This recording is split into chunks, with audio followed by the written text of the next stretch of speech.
Hello student, आज हम बात कर रहे हैं इम्यूनिटी की। इम्यूनिटी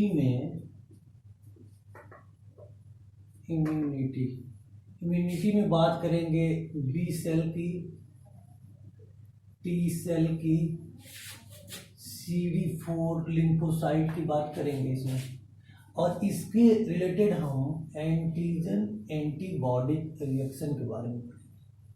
रिएक्शन, इसको हम लोग सेरोलॉजी भी बोल सकते हैं। सेरोलॉजी देखते हैं। इम्यूनिटी में जैसे racial immunity, individual immunity, species immunity, ये सब आप पढ़े हैं। ये herd immunity, active immunity, passive immunity. अब इससे आगे अगर हम मॉलिक्यूलर लेवल पे देखना चाहें कि टी सेल क्या है, बी सेल क्या है, तो इस पे हम बात कर रहे हैं कि टी सेल क्या है, बी सेल क्या है, और इसका रोल जो है इम्यूनिटी में क्या होता है और कैसे ये प्ले करता है। टी सेल और बी सेल कैसे अपना रोल प्ले करता है इम्यूनिटी में, इसकी बात करेंगे। फिर एक एंटीजन एंटीबॉडी से जब इंटरेक्ट होता है तो उसमें क्या क्या ऐसा प्रोसेस होते हैं, तो वो एंटीजन एंटीबॉडी रिएक्शंस में देखेंगे। और इसी को एंटीजन एंटीबॉडी रिएक्शंस को ही हम लोग बोलते हैं सेरोलॉजी।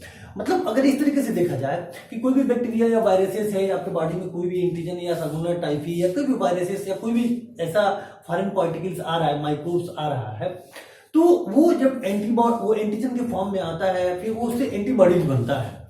और जब एंटीबॉडीज बनता है तो एंटीजन एंटीबॉडी रिएक्शन दोनों जब होगा तो वो ब्लड में आ जाएगा एज ए बायोमार्कर्स की तरह से। किस तरह से आएगा वो आएगा बायोमार्कर्स की तरह से, बायोमार्कर्स की तरह से। जैसे मान लीजिए कोई एंटीजन आया और आप जब अभी कंप्लीट ब्लड काउंट कराएंगे, सीबीसी कराएंगे, तो सीबीसी कराने के बाद हर चीज बढ़ जाएगा। जैसे कंप्लीट ब्लड काउंट आपका बढ़ जाएगा। क्यों? क्योंकि वो बायोमार्कर की तरह से आप देखेंगे जो भी एंटीजन उसमें आया है वो उसको, तो ये इसका डायग्नोस्टिक इंपॉर्टेंस हो गया। क्या हो गया?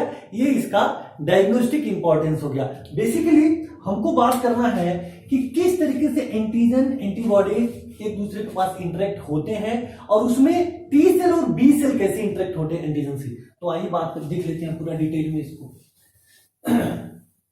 सबसे पहले सपोज करिए कि ये हम बात कर रहे हैं किसी बैक्टीरिया के, पहले एक हम ये ऐसे बात कर रहे हैं, ये मान लीजिए ये ह्यूमन बीइंग्स हैं, ये ऐसे हमने बना दिया। अब इसके यहाँ पे थोड़ा सा हम थोड़ा बड़ा बना लेंगे। ये मान लीजिए हमने ऐसे बना दिया और ये हमने ऐसे बना दिया, ठीक है। अब यहाँ पे ये उसके थ्रू देखिए, यहाँ पे जैसे मान लीजिए ये है, यहाँ पे हमने ऐसे बना दिया, ठीक। अब कोई भी माइक्रोब्स है, कोई भी माइक्रोब्स इन फॉर्म ऑफ क्या होगा? माइक्रोब्स मतलब कोई भी एंटीजन्स हो सकता है, बैक्टीरिया हो सकता है, वायरसेस हो सकता है। इस केसेस में सबसे पहले कोई भी अगर बैक्टीरिया या वायरस यहाँ पे आएगा तो यहाँ पे जैसे थ्रोट के पास यहाँ पे आएगा, थ्रोट के पास आएगा तो यहाँ पे सबसे पहले तो सोर थ्रोट होता है, जो सबको पता है, जो सोर थ्रोट होता है। और थोड़े टाइम के लिए हम लोगों को गले में लैरिंजाइटिस, फेरिंजाइटिस टाइप का ऐसे आएगा है। कभी कभी बहुत लंबे केसेस में जैसे टॉन्सिलाइटिस ओरल ऐसे हम देखते हैं। गले में आपके हिंदी में बोलेंगे तो खराश आ जाता है, जिसको हम लोग सोर थ्रोट बोलते हैं। अब आगे की प्रक्रिया क्या है?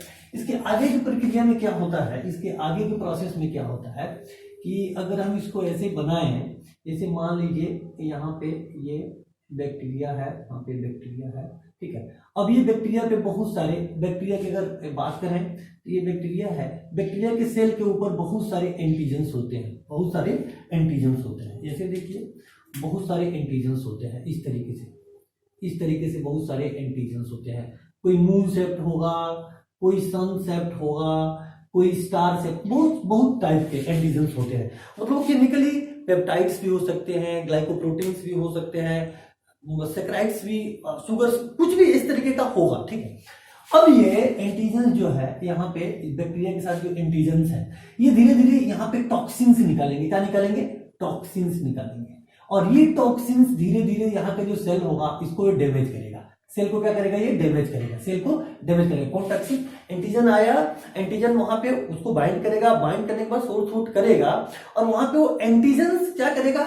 टॉक्सिन्स निकालेगा। और ये toxin in the form of inflammatory mediator होगा। क्या होगा? इंफ्लामेटरी मीडिएटर्स हो सकता है, इंफ्लामेटरी मीडिएटर। अब ये जब इंफ्लेमेटरी मेडिएटर्स यहाँ पे आ जाएंगे तो इसके बगल से क्या जा रहा है, ब्लड वेसल्स जा रहा है, क्या जा रहा है, ब्लड वेसल्स। अब जैसे यहाँ से आ रहा है ना, ये इस तरह से ब्लड वेसल्स आ रहा है। अब ये ब्लड वेसल्स में जैसे ये इंफ्लेमेटरी मेडिएटर्स पड़ेंगे तो ये थोड़ा सा इसको डायलेटेट कर देगा। ये अगर हम देखें तो थोड़ा सा ये इसको डायलेट कर देगा, इस पोर्शन को थोड़ा सा ये डायलेट कर देगा। अगर हम ऐसे करें तो ये थोड़ा सा इसको डायलेट कर देगा इस पोजीशन में।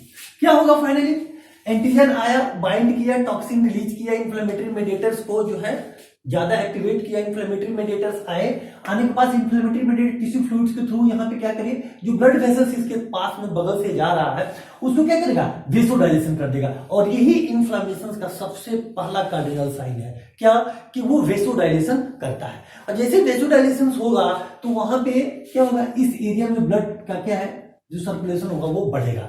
ल्यूकोसाइट एक्स्ट्रावेशंस होगा, क्या होगा, ल्यूकोसाइट एक्स्ट्रावेशंस होगा। ल्यूकोसाइट यहाँ पे क्या होगा, एक्स्ट्रावेशंस होगा, वेसोडाइलेशन के चलते ल्यूकोसाइट एक्स्ट्रावेशंस यहाँ पे होना स्टार्ट हो जाएगा। रिक्रूटमेंट होगा, आप ये कह सकते हैं, क्या कर सकते हैं, रिक्रूटमेंट होगा, ल्यूकोसाइट का रिक्रूटमेंट यहाँ पे ज्यादा होगा, ल्यूकोसाइट का रिक्रूटमेंट। इस केसेस में इंडोथेलियल सेल्स जो यहाँ पे है, ये यहाँ पे जो इंडोथेलियल के सेल्स हैं, इंडोथेलियल के जो सेल्स हैं यहाँ पे, ये इंडोथेलियल के सेल्स में अपने में कुछ स्ट्रक्चरल चेंजिंग होगा।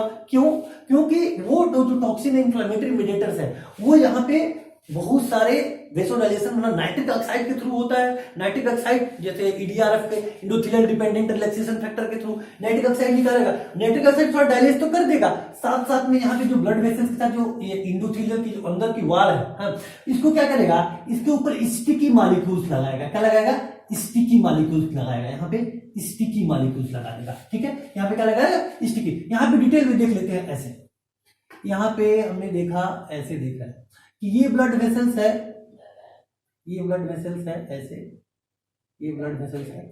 अब ये यहाँ पे टॉक्सिन से क्या हुआ, वेसोडाइलेशन हुआ। अब इसके बाद जो ये इंडोथेलियल की वॉल है, इंडोथेलियल की वॉल है, इस पे जो है, इस पे जो है कई सारे स्टिकी प्रोटीन्स लग गया, स्टिकी प्रोटीन्स लग गया। अब ये स्टिकी प्रोटीन्स क्या करेगा, जो ल्यूकोसाइट्स आएगा, जो भी ल्यूकोसाइट्स यहाँ पे आएगा, इस ल्यूकोसाइट्स को क्या करेगा, यहाँ पे इस पे अधेयर कराएगा। क्या कराएगा, अधेयर कराएगा। इसको मतलब उस पे चिपकने के लिए, इसको अधेयर करने के लिए क्या करेगा, ल्यूकोसाइट जो यहाँ पे आएगा वो इसे क्या करेगा, यहाँ पे अधेयर, बाइंडिंग करेगा। क्या करेगा, बाइंडिंग करेगा। और बाइंडिंग करने के लिए यहाँ पे एक कहानी हम आपको बताना चाहते हैं कि जो इंडोथेलियल की वॉल होती है, जो इंडोथेलियल की वॉल होती है, जैसे ये इंडोथेलियल की जो वॉल है, ऐसे अगर हम बात करें इंडोथेलियल की वॉल कैसे बात करें, तो कुछ रिसेप्टर्स इस पे होते हैं और कुछ रिसेप्टर्स जो है ल्यूकोसाइट्स के पास होते हैं, कुछ रिसेप्टर ल्यूकोसाइट्स के। अब इसमें अलग अलग जो है सेलेक्टिन्स और इंटेग्रीन्स पाए जाते हैं। क्या पाए जाते हैं, सेलेक्टिन्स और इंटेग्रीन्स। ये सेलेक्टिन्स और इंटेग्रीन्स एक दूसरे को यहाँ पे मूवमेंट में हेल्प करते हैं। क्या करते हैं, जैसे ल्यूकोसाइट आएगा, बाइंडिंग करेगा, फिर फॉर्म बहुत ही मतलब टाइट बाइंडिंग कर लेगा, फिर माइग्रेशन हुआ, बाइंडिंग हुआ, और फिर इसके बाद से क्या करेगा, इसमें एक दूसरे पे अपना सेल को पूरा डिपोजिट कर देगा, और फिर ट्रांसमाइग्रेशन कर जाता है। क्या कर जाता है, ट्रांसमाइग्रेशन कर जाता है। तो चलिए फिर देखते हैं आगे। अब यहाँ पे हम कहां से पहुंचे थे, बैक्टीरिया या वायरसेस ऐसे आए थे, जैसे अभी कोरोना के में भी हम बात करें या किसी एंटीजेंस की बात करें तो आएगा, सोर थ्रोट होगा, सोर थ्रोट होने के बाद से वो टॉक्सिन्स निकालेगा, और टॉक्सिन्स निकालने के बाद इंफ्लेमेटरी मेडिएटर को एक्टिवेट करेगा। इंफ्लेमेटरी मेडिएटर्स क्या करेंगे, जो उसके बगल से ब्लड, ये टिश्यू फ्लूइड्स में होगा, टिश्यू फ्लूइड से फिर वो ब्लड वेसल्स में आ जाएगा। ठीक है, अब ब्लड वेसल्स इसके थ्रू क्या होगा, डायलेट होगा। डायलेट होगा तो इसके जो इंडोथेलियल की वॉल होगी इसमें स्ट्रक्चरल चेंजिंग होगी। इंडोथेलियल की वॉल में जब स्ट्रक्चरल चेंजिंग होगा तो वो अपने पास से क्या निकाल देगा, एडहेरेंट इस तरीके का स्टिकी प्रोटीन्स निकाल देगा। उस स्टिकी प्रोटीन्स में चूंकि डायलेटेशन हुआ है, डायलेटेशन होने के चलते वो क्या करेगा, वहां पे उससे वो स्टिक कर जाएगा ल्यूकोसाइट। जब स्टिक कर जाएगा ल्यूकोसाइट, अब इसके आगे की कहानी वो आपको बताती है। ठीक है, अब इसके आगे की कहानी अब देखिए क्या होगा। अब जब ये स्टिक कर गया, जब ये स्टिक करेगा इसमें, तो स्टिक करने में सबसे पहले कौन सा ल्यूकोसाइट्स आएगा, इसके लिए भी एक बहुत यूनिक क्वेश्चन है। तो सबसे ज्यादा जो हम लोगों की बॉडी में जो ब्लड ग्लूकोसाइड का एबुडेंस है, सबसे ज्यादा वो है न्यूट्रोफिल की, सबसे ज्यादा एबुडेंट में होगा, सबसे ज्यादा वो एबुडेंट होता है। सबसे ज्यादा एबुडेंट कौन सा होता है, तो न्यूट्रोफिल होता है। क्या नाम है इसका, न्यूट्रोफिल। क्यों भाई, सबसे ज्यादा एबुडेंट होता है, इसलिए सबसे पहले ये आएगा। इसके बाद से ये सबसे ज्यादा मोटाइल भी होता है, ये मोटाइल भी सबसे ज्यादा होता है, इसमें मूवमेंट सबसे ज्यादा पाए जाते हैं न्यूट्रोफिल में। तो पहला रीजन तो ये हो गया, दूसरा रीजन क्या है, मोटाइल है, और तीसरा रीजन ये भी है कि केमो अट्रैक्टेंट मॉलिक्यूल्स के ये सबसे पहले जो है एक्टिवेट होता है, मतलब जो भी केमो अट्रैक्टेंट मॉलिक्यूल यहाँ पे आएगा उसमें ये सबसे पहले एक्टिवेट होगा। किसमें सबसे पहले ये एक्टिवेट होगा। अब देखिए जो इसमें न्यूट्रोफिल आएगा, तो न्यूट्रोफिल के लिए इंटरनेशनली जब बनाना होगा तो इंटरनेशनली एक्सेप्टेड, देखिए ये इसको कभी भी आप ट्राई न्यूक्लियस से बनाएंगे, ये देखिए ये ट्राई न्यूक्लियस के फॉर्म में होता है। फिर इसके बाद से मोनोसाइट्स आएगा, यहाँ पे क्या आ जाएगा, मोनोसाइट्स। तो मोनोसाइट्स में इस तरीके से ओवल आप एक ऐसे न्यूक्लियस को दिखा देंगे, क्या दिखा देंगे, मोनोसाइट्स को दिखा। अब यहाँ पे एक और क्वेश्चन है, देखिए सबसे पहले न्यूट्रोफिल आएगा। न्यूट्रोफिल का क्या कारण है, सबसे पहले आएगा, मैंने आपको बता दिया कि मोटाइल है, केमो अट्रैक्टेंट मॉलिक्यूल से वो होता है और सबसे ज्यादा एबुडेंट है, ठीक है। दूसरा मोनोसाइट्स आएगा। मोनोसाइट्स जब यहाँ पे आएगा इस फॉर्म में, जब यहाँ पे ब्लड वेसल्स में रहेगा तभी ये मोनोसाइट्स ही है, लेकिन जैसे ये निकल कर बाहर माइक्रोस्कोप टिश्यू फ्लूइड के थ्रू जब ये मारने लगेगा, अब इसका नाम बदल जाएगा और इसका नाम हो जाएगा मैक्रोफेज सेल्स। क्या नाम हो जाएगा, मैक्रोफेज सेल। इसका नाम हो जाएगा मैक्रोफेज सेल। क्या नाम हो जाएगा, मैक्रोफेज सेल। दूसरा, इसके कंपैरिजन में अगर हम इसको देखेंगे तो न्यूट्रोफिल का नाम बदल कर हो जाएगा माइक्रोफेज सेल। ये माइक्रोफेज सेल हो जाएगा और इसका नाम हो जाएगा macrophage cells. Microphage cell and macrophage cell. अब देखिए किस तरीके से फिर एंटीजन से क्या हुआ ना कि बैक्टीरिया आया, बैक्टीरिया वायरस आया, इज नथिंग, इसके ऊपर जो उसके सरफेस के ऊपर जो एंटीजेंस पाया जाता है, एक्चुअली में बैक्टीरिया के सरफेस के ऊपर मैंने बताया कि बहुत सारे एंटीजेंस का मोज़ेक होता है। लिखिए, ध्यान से लिख लीजिएगा, मोज़ेक होता है। मोज़ेक मतलब किस तरीके से वो ऑर्केस्ट्रेट होता है, बहुत टाइप के जो एंटीजन इसके सरफेस के ऊपर ऑर्केस्ट्रेट होता है। अब ये जब एंटीजन इसके अंदर आया, इंफ्लेमेटरी मेडिएटर्स आया, वेसोडाइलेशन हुआ, स्टिकी मॉलिक्यूल एंडोथेलियम में आया, इस स्टिकी मॉलिक्यूल्स के चलते जो है ल्यूकोसाइट्स से बाइंड किया। अब न्यूट्रोफिल आया, इससे बाइंड किया, बाइंड करने के लिए सेलेक्टिन्स और इंटेग्रिन्स प्रोटीन थे, उसको बाइंड किए। फिर इमर्जेंसन हुआ, फिर ट्रांसमाइग्रेशन हुआ। ट्रांसमाइग्रेशन में वो मेम्ब्रेन को रप्चर करके फिर आगे निकलेंगे। आगे जब निकलेंगे तो फिर वहां पे वो क्या करेंगे, जो भी माइक्रोब्स, जो भी एंटीजेंस होगा उसको वो कैसे हैंडल कर रहे हैं, यही टी सेल और बी सेल के प्रोस्पेक्ट में हम लोगों को पढ़ना है। तो अब जब मोनोसाइट यहाँ पे आया था तो मोनोसाइट आगे आकर के, जैसे ब्लड में था तो मोनोसाइट था, लेकिन जैसे टिश्यू फ्लूइड में आया तो इसका नाम हो गया था क्या, मैक्रोफेज, और न्यूट्रोफिल का नाम हो गया था माइक्रोफेज। अब देखिए कैसे इंटरटेन करता है। अब इंटरटेन करने का तरीका देखिए, ये कैसे इंटरटेन करता है। तो सबसे पहले इंटरटेन करने का तरीका इसमें देखिए, जैसे मान लीजिए ये सेल है, ये हम न्यूट्रोफिल सेल बना, माइक्रोफेज सेल बना रहे हैं। अब यहाँ पे हमने इसको ट्राई न्यूक्लियस से दिखा दिया, ठीक है, ये ट्राई न्यूक्लियस, ऐसे ट्राई न्यूक्लियस के फॉर्म में हमने इसको दिखा दिया। इसके बाद से क्या है, अब यहाँ पे ये देखिए हमने ऐसे एंटीजन्स के लिए यहाँ पे हमने ऐसे बना दिया। अब इसमें ये कई टाइप के एंटीजन्स हैं, जैसे ये देखिए ये एक तरीके का एंटीजन्स है, ये हमने इसको ग्रीन से दिखा दिया। फिर ये एक टाइप का एंटीजन ऐसे है, फिर ये हमने ऐसे दिखा दिया, ये एक टाइप का एंटीजन ये है, फिर ये डेल्टा टाइप का हो गया, और फिर ये मान लीजिए ये इस टाइप का एक जो है हमने सर्कुलर या रेक्टेंगल टाइप का दिखा दिया। तो अलग अलग टाइप का एंटीजन्स है। अब ये क्या करता है फाइनली, ये जो न्यूक्लियस इसके साथ, ये देखिए ये न्यूक्लियस जो न्यूट्रोफिल के अंदर रहता है, तो इसमें यहाँ पे फाइगोसोम्स होते हैं जो लाइसोसोमल एंजाइम को सेक्रेट करते हैं। तो ये लाइसोसोमल एंजाइम यहाँ से सेक्रेट करेंगे, ये देखिए ऐसे, ये फाइगोसोम बना लेगा ऐसे, ये फिर बना लेगा ऐसे, और ये फिर बना लेगा ऐसे बना लेगा, और यहाँ से ये देखिए ये सेक्रेट करेगा लाइसोसोमल एंजाइम को, यहाँ पे ये सेक्रेट करेगा। फाइनली क्या होगा, फाइनली आप देखेंगे तो आपको ये मिलेगा, ये जितने भी एंटीजन्स थे, इन सब एंटीजन्स को ये रप्चर करके इसके वाल को ये फ्री कर दिया। ये क्या कर दिया, ये फ्री कर दिया, सारे एंटीजन्स को इसने फ्री कर दिया। कौन फ्री कर दिया, तो न्यूट्रोफिल का जो फाइगोसोम्स वहां पे बना था, जो उसमें जो हाइड्रोलाइटिक एंजाइम लाइसोसोम था, वो क्या किया कि उसके वाल को रप्चर किया और एंटीजन्स को फ्री कर दिया। अब एंटीजन्स फ्री हो गया, अब एंटीजन्स फ्री हो गया। अब ये एंटीजन जब फ्री होगा तो फिर ये टिश्यू फ्लूइड्स के थ्रू, यहाँ पे जिस तरीके से ब्लड वेसल्स जा रहा था, इसी तरीके से ब्लड वेसल्स के बगल से लिम्फेटिक वेसल्स जाएगा। क्या जाएगा? Lymphatic vessels. ठीक है, अब लिम्फ नोड्स के लिए लिम्फेटिक वेसल्स यहाँ पे जाएगा। अब लिम्फेटिक वेसल्स में यहाँ पे हमने ऐसे दिखा दिया, यहाँ से इस तरह से ये लिम्फेटिक वेसल्स में यहाँ पे ये चला जाएगा। कौन सा? ये डिफरेंट टाइप के जो एंटीजन्स हैं, ये डिफरेंट टाइप के एंटीजन्स यहाँ पे आकर के एक्युमुलेट हो जाएंगे और इसमें लिम्फोसाइट्स है। क्या है? लिम्फोसाइट्स है, वो उसको इंटरटेन करेंगे, अब इंटरटेन करने का जो तरीका है लिम्फोसाइट्स का वो फिर अलग है। अब टी लिम्फोसाइट्स इसको अलग से इंटरटेन करेगा और बी लिम्फोसाइट इसको अलग टाइप से इंटरटेन करेगा। अब एक बार आप ध्यान से समझ लीजिए।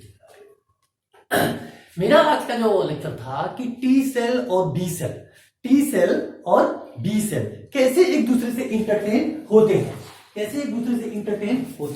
इस केसेस में जैसे एंटीजन्स आ गया, फ्री हो गया, फ्री होने के बाद अब टी सेल और बी सेल एक दूसरे को जब क्या कहते हैं, टी सेल और बी सेल जब यहाँ पे लिम्फोसाइट्स से इंटरटेन करेंगे, एंटीजन लिम्फोसाइट के फॉर्म में है लिम्फेटिक वेसल्स में, और इसलिए यहाँ पे टी सेल और बी सेल एक दूसरे से कैसे इंटरटेन हो रहा है, इसी को हम लोग को देखना है। देखते हैं, सबसे पहले देख लेते हैं हम टी सेल्स के बारे में।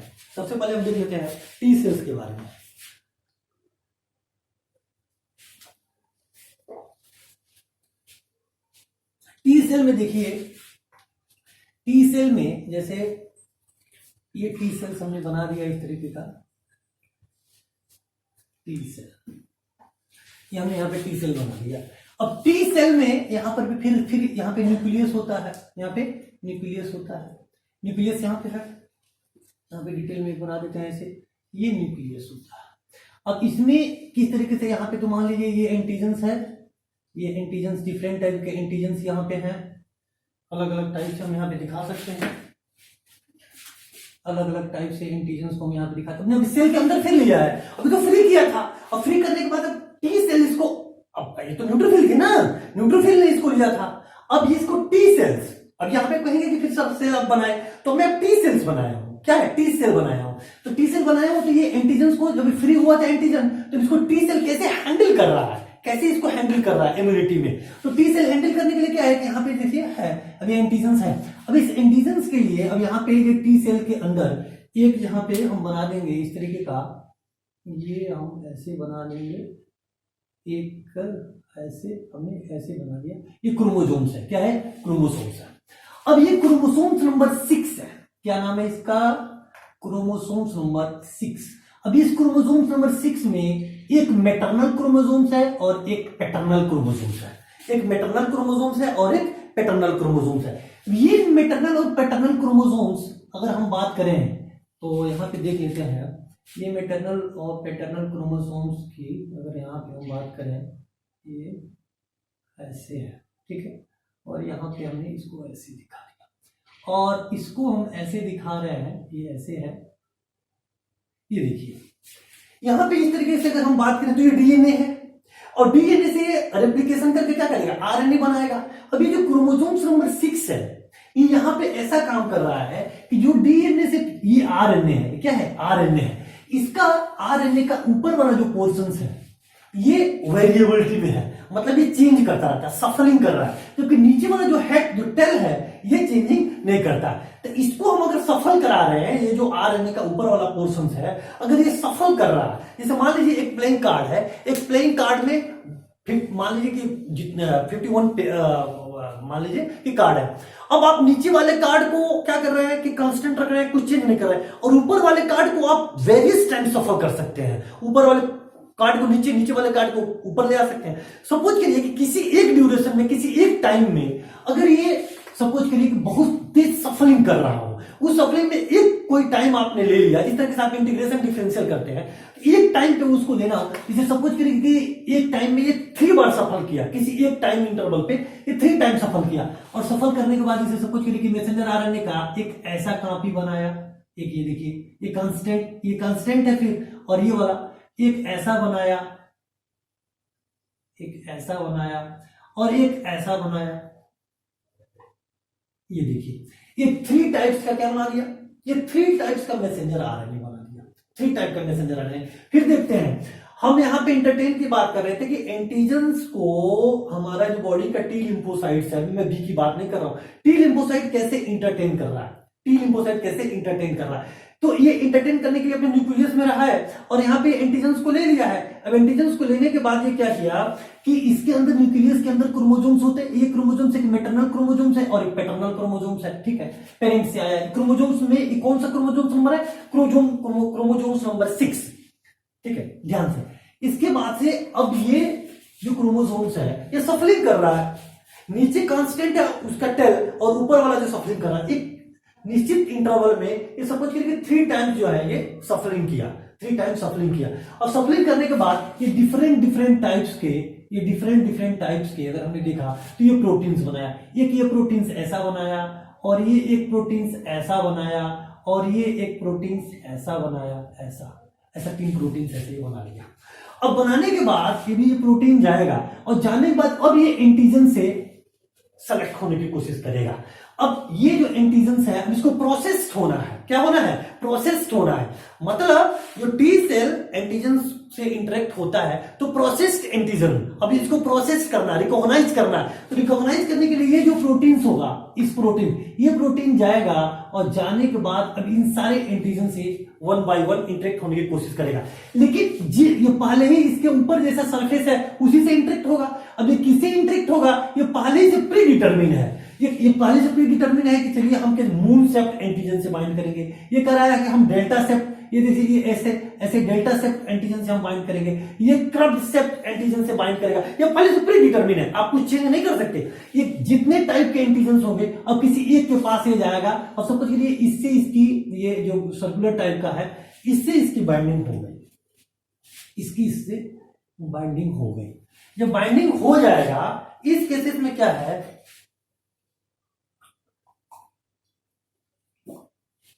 बाइंडिंग हो जाने के केसेस में जैसे ये बाइंडिंग हो जाएगा, अब ये अपने सरफेस के ऊपर ये जो एंटीजन्स है, ये अपने सरफेस के ऊपर ये जो इसके साथ जो प्रोटीन्स है इसके साथ ये दिखाई देगा, ये दिखाई देगा। अब ये अपने सरफेस पे, अपने सर के ऊपर, अपने सेल के बाहर, अपने सरफेस पे ये दिखाएगा किसको, जिस एंटीजन को ये बाइंड किया था अंदर से। क्या हुआ, एंटीजन से एंटीबॉडीज के रिएक्शंस की हम बात कर रहे थे कि टी सेल कैसे हैंडल करेगा इस एंटीजन को, जो फ्री एंटीजन हुआ था न्यूट्रोफिल्स के थ्रू, मोनोसाइट्स के थ्रू। यहां पे हम मोनोसाइट्स की बात करेंगे, फिर लिम्फोसाइट में मोनोसाइट और न्यूट्रोफिल दोनों की बात कर रहे हैं। अभी हम इस वाले मोनोसाइट की हम बात कर रहे हैं, यहाँ पे हम मोनोसाइट्स की बात कर रहे हैं। किसकी बात कर रहे हैं, मोनोसाइट की। और मोनोसाइट आया ना, तो मोनोसाइट में टी सेल्स की, अब लिम्फोसाइट से बात हो रही है, तो टी लिम्फोसाइट में अब क्या करेगा, इससे ये इंटरटेन हो रहा है, इंटरटेन होने रिकॉग्नाइज किया और अपने सरफेस के ऊपर इसको दिखाया। अब ये जो प्रोटीन है, ये जो प्रोटीन जब इससे बाइंड कर जाता है, इसका नाम है major histocompatibility second, major histocompatibility second. और ये जो है आपका एंटीजन्स है, ये क्या है, एंटीजन्स है। अब ये मेजर हिस्टोकम्पैटिबिलिटी सेकेंड और ये एंटीजन्स, अब इसमें हम देखते हैं क्या है, ये मॉलिक्यूलर थंब प्रिंट है। हर एक सेल का, जिस तरीके से हर एक आदमी के जो थंब इंप्रेशन एक अलग होता है, इसी तरीके से हर एक सेल का, हर बॉडी में हर एक सेल्स का एक अलग अपना थंब प्रिंट होता है। उसको हम लोग मॉलिक्यूलर थंब प्रिंट बोलते हैं, मॉलिक्यूलर थंब प्रिंट बोलते हैं। मतलब जैसे मेजर हिस्टोकम्पैटिबिलिटी का मतलब, जैसे सेल्फ और नॉन सेल्फ की बात करें, आपका बॉडी के हर एक सेल अपने सेल से सेल्फ है, उसमें रिएक्शन नहीं कर सकता। मेजर सेल से वो हिस्टोकम्पैटिबल है, मतलब वो कंपैटिबिलिटी शो कर रहा है। अब जैसे मेजर हिस्टोकम्पैटिबिलिटी हमने सेकंड लिखा, मेजर हिस्टोकम्पैटिबिलिटी अगर फर्स्ट की बात करें, जैसे मान लीजिए 2 आइडेंटिकल ट्विंस है, तो 2 आइडेंटिकल ट्विंस में एक में मेजर हिस्टोकम्पैटिबिलिटी 1 है, मान लीजिए मेजर हिस्टोकम्पैटिबिलिटी 2 है। लेकिन चूंकि आइडेंटिकल ट्विंस है तो मेजर हिस्टोकम्पैटिबिलिटी 1 और मेजर हिस्टोकम्पैटिबिलिटी 2 दोनों एक दूसरे के साथ क्या होंगे, कंफर्टेबल होंगे, क्योंकि आइडेंटिकल ट्विंस है, ठीक है। लेकिन मैक्सिमम ह्यूमन बॉडी में, हम लोगों में, ये मेजर हिस्टोकम्पैटिबिलिटी, मतलब मेजर हिस्टोकम्पैटिबिलिटी ये सेकंड्स होता है। क्या होता है, मेजर हिस्टोकम्पैटिबिलिटी सेकंड होता है। अब देखिए ये मेजर हिस्टोकम्पैटिबिलिटी, ये मोनोसाइट की हम बात कर रहे हैं, मोनोसाइट्स में, ठीक है, ये मोनोसाइट्स की हम बात कर रहे हैं। और मोनोसाइट्स के पास ये मोनोसाइट पूरा इसको करने के बाद, अब देखिए यहां पे एक टी सेल के पास आएगा। अब ये हमने यहां पे एक टी सेल बना लिया, टी सेल के सरफेस पे ऐसे दिखाइए। अब यहाँ पे एक चीज बना देते हैं अभी आपको, देखिए अब यहाँ पे टी सेल के रिसेप्टर, टी सेल पे यहाँ पे एक ऐसे हुक बना दीजिए, ये टी सेल का, इसको हम लिख दीजिए टी सेल रिसेप्टर है। ये मोनोसाइट्स था ना, मोनोसाइट से प्रोटीन्स को बनाया था। अब इसका नाम बदल के देखिए यहाँ पे ये आया था, ये प्रोटीन्स ऐसे आया था, ये प्रोटीन्स ऐसे। एक और चीज याद रखिएगा, टी सेल रिसेप्टर केवल पेप्टाइड्स एंटीजन्स को इंटरटेन करता है, किसको? पेप्टाइड एंटीजन को। तब देखिए यहाँ पे ये हो गया, ये आपका एंटीजन था, ठीक है। अब ये वही वाला है जो सरफेस पे दिखाया हम यहाँ पे आपको डिटेल में बताने के लिए। अब ये यहाँ पे इसको आप ऐसे दिखा दीजिए, इसको ऐसे, अब इसे ऐसे बाइंड कर गया, इससे ये बाइंड कर गया।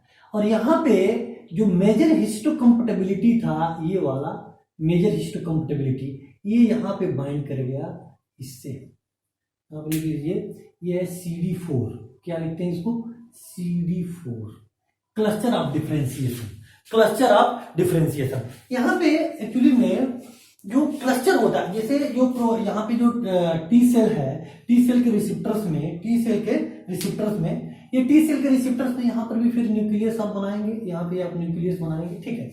टी सेल के रिसेप्टर्स के सरफेस के ऊपर अलग अलग टाइप के ये सीरीज क्लस्टर ऑफ डिफरेंशिएशन पाया जाता है, अलग अलग टाइप के, जैसे CD1, CD2, CD3, CD4, CD5, अलग अलग के क्लस्टर पाए जाते हैं, अलग अलग के क्लस्टर्स होते हैं। और अलग अलग, जैसे मान लीजिए ये एक टी लिम्फोसाइट है और दूसरा टी लिम्फोसाइट, तो उसमें तो ये टी सेल रिसेप्टर तो होगा ही होगा।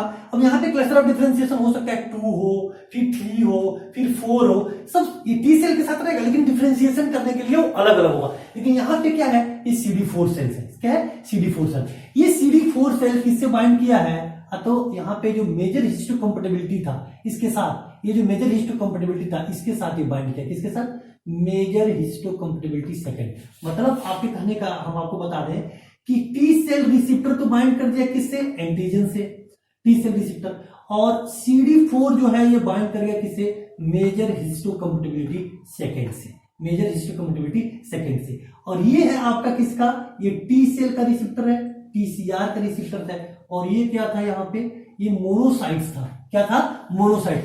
और मोनोसाइट जैसे ही अपने सरफेस के ऊपर मेजर हिस्टोकम्पेटिबिलिटी को लेकर के, मेजर हिस्टोकम्पेटिबिलिटी को लेकर के, मतलब ये उस पर एक मार्क लगा देता है, लेवल लगा देता है, क्या लगा देता है? लेवल लगा देता है। तो वो प्रोसेस्ड हो गया, अब वो एंटीजन क्या हो गया? प्रोसेस्ड हो गया। अब इसका नाम बदल के हो जाता है antigen presenting cell, antigen presenting cell. अब ध्यान दीजिएगा, शुरू में मोनोसाइट सेल्स आया था, क्या आया था? Monocyte cell. और मोनोसाइट सेल बाद में किसमें कन्वर्ट हो गया था? मैक्रोफेज सेल्स में। हमने बार बार इसका नाम मोनोसाइट ही दे दिया, लेकिन आप कंफ्यूज मत होइएगा, इसको मैक्रोफेज सेल्स ही लीजिएगा। मैक्रोफेज सेल्स में यहाँ पे क्रोमोसोम्स है, ये क्रोमोसोम्स नंबर 6 जो है वो सफल कर रहा है, क्रोमोसोम्स नंबर 6 जो है सफल कर रहा है। एक निश्चित इंटरवल में कई तरीके का ये यहाँ पे DNA है, क्रोमोसोम्स एक मैटरनल पैटर्नल, इससे ये RNA बना रहा है। अब इससे डिफरेंट टाइप के प्रोटीन्स बन रहे हैं। अब ये प्रोटीन जाकर के इस एंटीजन को रिकॉग्नाइज करेंगे और रिकॉग्नाइज करके अपने सेल के सरफेस के ऊपर इसको दिखाएंगे। तो जैसे ही एंटीजन, कोई भी एक एंटीजन को जैसे ही ये प्रोटीन बाइंड कर लेगा, रिकॉग्नाइज कर देगा, तो उसको बोलते हैं लेवल कर देना। क्या कर देगा? लेवल कर देगा। तो जैसे ही लेवल हो जाएगा, अब ये लेवल, जब एंटीजन लेवल्ड हो गया तब इसको हम बोलेंगे प्रोसेस्ड एंटीजन। अब ये प्रोसेस्ड हो गया तो ये बहुत खुश होता है। अब खुशी के जैसे ये खुशी जब जब ज्यादा हैप्पी होता है, कब? जब मेजर हिस्टोकम्पेटिबिलिटी के साथ इसकी बाइंडिंग हो जाती है। अब ये इम्यून हेडक्वार्टर पे जाता है, और इम्यून हेडक्वार्टर में क्या होता है? वहां पे इम्यूनिटी में जो थाइमिक सेल्स होता है, वहां पे टी सेल का पूरा पढ़ाई कंप्लीट हुआ रहता है। वहां पे थाइमेटिकली एजुकेटेड होता है, ट्रेंड होता है, वो ट्रेंड किया जाता है किसमें? थाइमस में। टी सेल मतलब जो थाइमस में बने, वहीं पे उसकी पूरी पढ़ाई लिखाई हो। तो वो उसके ऊपर जब उसकी पूरी पढ़ाई लिखाई कंप्लीट हो जाती है तो अपने सरफेस के ऊपर क्या रखता है? एक टी सेल रिसेप्टर रखता है, और दूसरा क्या रखता है? CD4 लिम्फोसाइट रखता है, CD4 रखता है। तो CD4 में क्लस्टर ऑफ डिफरेंशिएशन। अब ये क्या हो गया? प्रोसेस्ड हो गया। क्या हो गया? प्रोसेस्ड हो गया। जब प्रोसेस्ड हो जाएगा तब ये क्लोनल सिलेक्शंस करेगा। जब प्रोसेस्ड हो गया, मतलब एंटीजन जो है, एंटीजन जैसे जो अपने सर के ऊपर हम आपसे दिखा रहे हैं, जैसे ये प्रोसेस्ड हो गया, ठीक है। जब प्रोसेस्ड हो जाएगा तो क्या होगा? आगे जाएगा और फिर ये टी सेल रिसेप्टर से मतलब सिलेक्शन करेगा। तो बहुत सारे टी सेल्स हैं, बहुत सारे टी सेल्स हैं, ये देखिए बहुत सारे टी सेल्स हैं, और टी सेल के सरफेस के ऊपर अलग अलग टाइप के हुक पाए जाते हैं, अलग अलग टाइप के हुक पाए जाते हैं। मतलब ये पहले से प्री डिटरमिन है कि हम किस तरीके से एंटीजन से बात करेंगे, हम किस तरीके से एंटीजन से सिलेक्शन करेंगे। मतलब एक यूनिक टाइप का जो टी सेल्स है वो यूनिक टाइप के एंटीजन से ही मतलब जो है वो सिलेक्शन करेगा।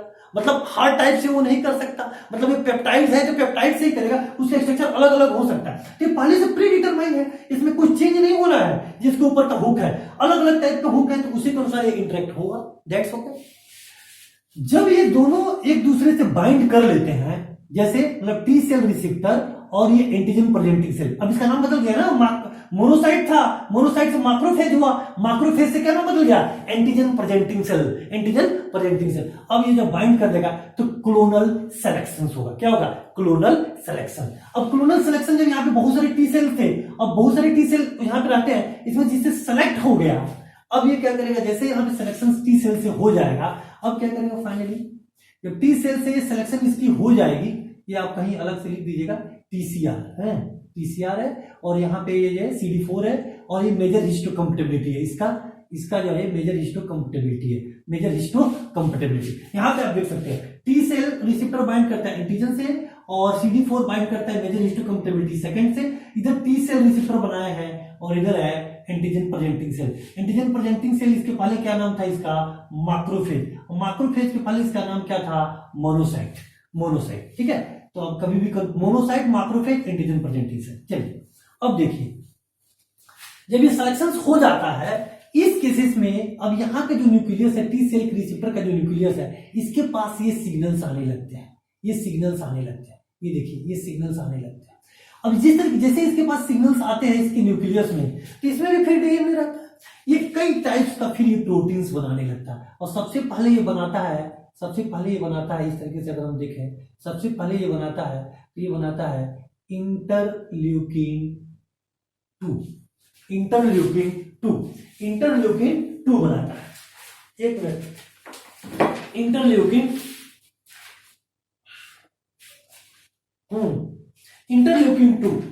इंटरल्यूकिन 2।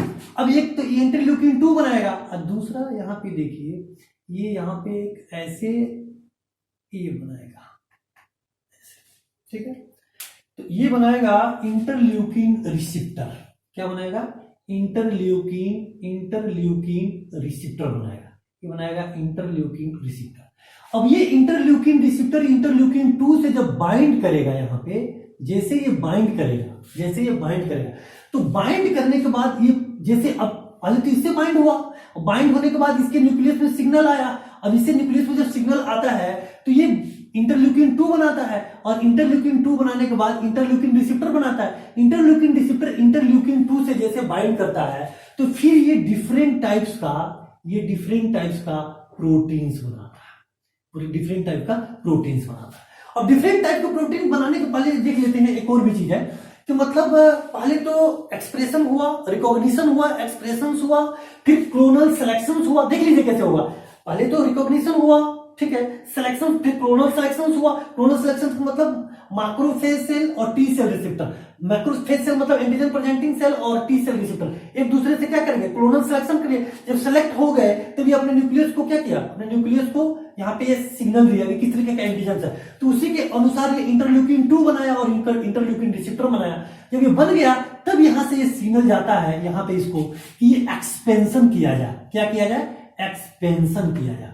एक्सपेंशन का मतलब इसका प्रोलिफरेशन किया जाए, क्या किया जाएगा, प्रोलिफरेशन। बहुत मल्टीपल कॉपी इसका बनाया जाए, मल्टीपल कॉपी इसका मल्टीपल कॉपी बनाया जाए, प्रोलिफरेशन किया जाए, प्रोलिफरेशन, या आप कह सकते हैं कि इसका माइटोसिस किया जाए, इसका बहुत सारा कॉपी बना दिया गया। बात को समझने की कोशिश करिए, एक एंटीजन एग्जांपल के लिए, हाइपोथेसिस के लिए आपको बताया गया है ना, इस तरीके के बहुत सारे millions and millions of antigens है। तो अभी एक सेलेक्ट हो गया, अब इससे सिलेक्शन होने के बाद इससे जितने भी एंटीबॉडीज बनेंगे, वो सारे एंटीबॉडी इस टाइप के जितने एंटीजन्स होंगे उसको मार देगा। इसका मल्टीपल कॉपी बनाने के लिए भाई सिलेक्शन हो गया, क्लोनल सिलेक्शन। अब इसका एक्सपेंशन हो रहा है। एक्सपेंशन में क्या हुआ कि यहां से सिग्नल्स आए, सिग्नल्स आने के बाद इंटरल्यूकिन 2 बनाए, इंटरल्यूकिन रिसेप्टर्स बनाए। अब ये इंटरल्यूकिन रिसेप्टर अब इससे बाइंड करेगा और बाइंड करने के बाद इंटरल्यूकिन रिसेप्टर से बाइंड जैसे हो जाएगा तो इसका माइटोसिस होगा। हालांकि इस क्लोनल सिलेक्शन में एक और भी चीज है, आप उसको थोड़ा सा देख लीजिए। यहाँ पे ये तो प्राइमरी स्टिमुलेशन हो गया, एक और सेकेंडरी स्टिमुलेशन भी होता है, और एक यहाँ पे और जो है एक यहाँ पे और भी इस तरीके का आप बना लीजिएगा, इस तरीके का एक और स्टिमुलेशन होता है। ये इस तरीके का एक और स्टिमुलेशन यहाँ पे सिग्नल्स होता है। इसको हम लोग को स्टिमुलेशन बोलते हैं। क्या बोलते हैं?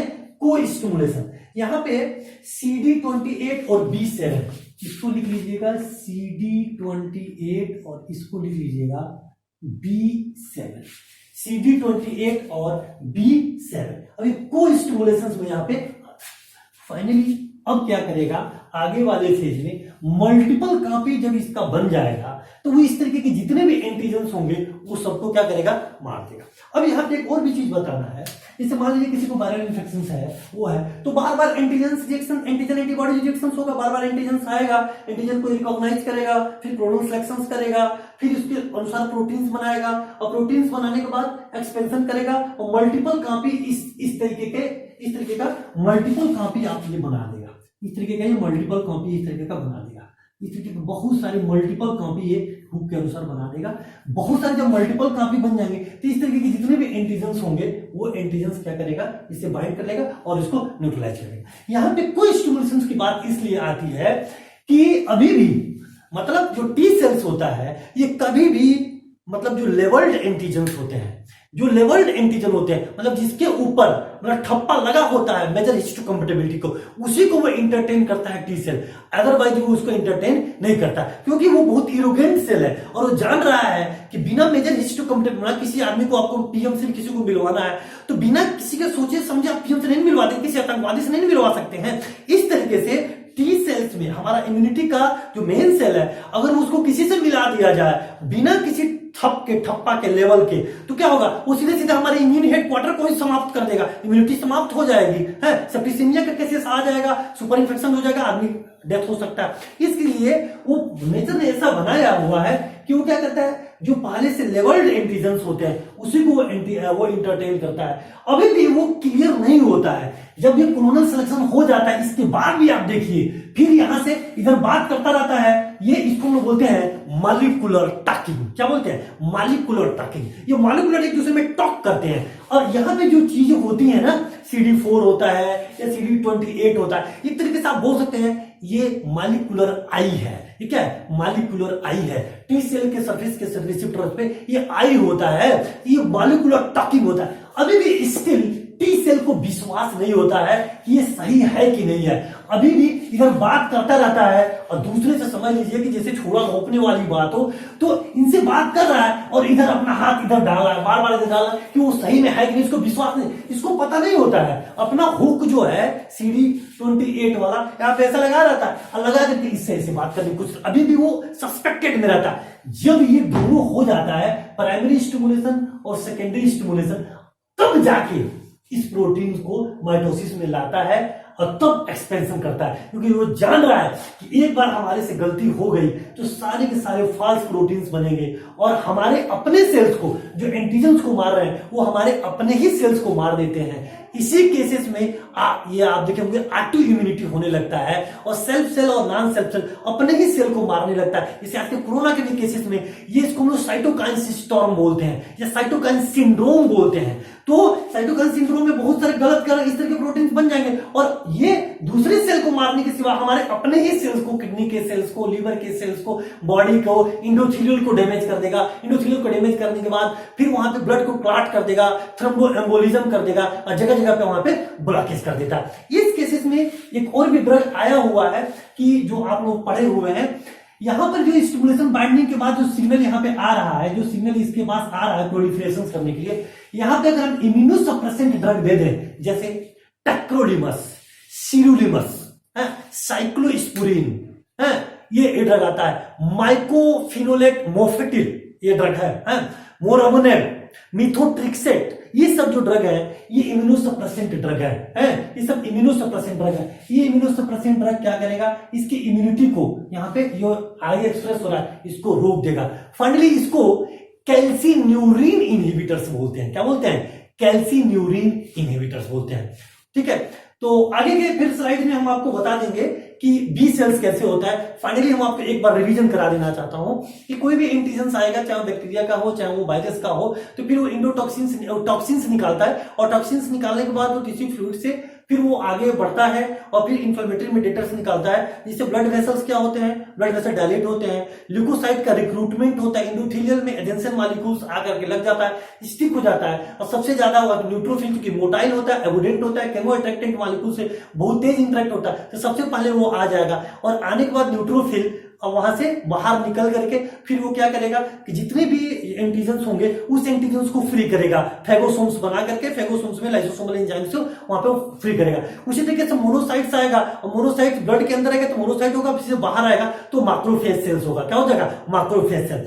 अब ये एंटीजन जो फ्री हो गए रहते हैं, एंटीजन फ्री हो जाने के बाद ये लिम्फेटिक वेसल्स में लिम्फ नोड्स में जाकर के जमा रहते हैं और वहां पे लिम्फोसाइट्स अकेले रहेगा, वहां पे कोई बात तो है नहीं, और वहां पे हाईवे में मार करने से झगड़ा था ब्लड वेसल्स में, अब यहाँ पे कोई मारने वाला अलग अलग है, आप ही मारने वाले आप ही बचाने वाले, बस लिम्फोसाइट और एंटीजन्स रहेगा। अब यहाँ पे ये टी सेल्स क्या करेगा, इसको मतलब रिकॉग्नाइज करने के लिए मैक्रोफेज सेल्स जाएगा और मैक्रोफेज सेल्स अपने अंदर चेंजिंग करेगा, क्रोमोसोम्स नंबर 6 में सफलिंग करके बहुत सारे डीएनए से आरएनए प्रोटीन्स बनाएगा और वो प्रोटीन जाएगा और डिफरेंट टाइप के एंटीजन्स के पास जाएगा, किसी एक जिसको रिकॉग्नाइज कर सकता है उसको रिकॉग्नाइज करेगा। जब रिकॉग्नाइज हो जाएगा तो इसको हम लोग प्रोसेस्ड बोलते हैं, और जब रिकॉग्नाइज होगा तो वो प्रोटीन्स को क्या बोलते हैं? Major histocompatibility. और वो एंटीजन को मैक्रोफेज अपने सरफेस पे दिखाएगा, उसको हम लोग बोलेंगे major histocompatibility along with the antigen. अब इसका नाम मैक्रोफेज सेल का नाम बदल के हो जाएगा एंटीजन प्रेजेंटिंग सेल। क्या नाम हो जाएगा? Antigen presenting cell.